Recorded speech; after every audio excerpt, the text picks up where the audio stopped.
শিবুর বাবা, তুমি কি এখানে নেই? কোথায় গেলে গো? তুমি কি শুনতে পাচ্ছ? এই লোকটাকে নিয়ে আর পারি না, কোথায় যে গেল? তখন থেকে ডাকছি। কি গো, কি হয়েছে গো? এত চেঁচামেচি করে পাড়া মাতাচ্ছ কেন গো? কি হয়েছে বলো? তোমার এত চেঁচামেচি কিসের? একটু কোথাও বেরোবার জো নেই।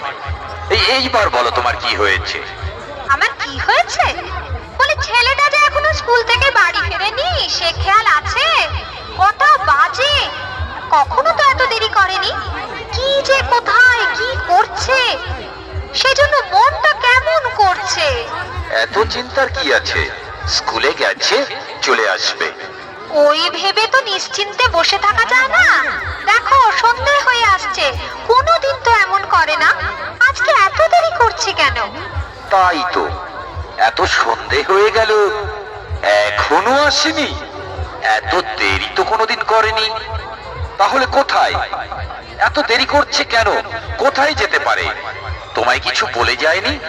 তাই তো ভাবছি, আমার আমার কিন্তু খুব ভয় ভয় করছে গো।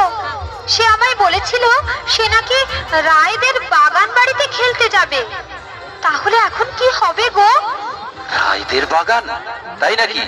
তুমি তো এতক্ষণ বলনি।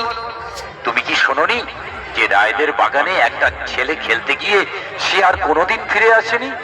কোথায় যেন হারিয়ে গেছে, সে আর ফিরে আসেনি। তাড়াতাড়ি চলো, তাড়াতাড়ি চলো, এক্ষুনি রায়দের বাগানে খুঁজে রেখি।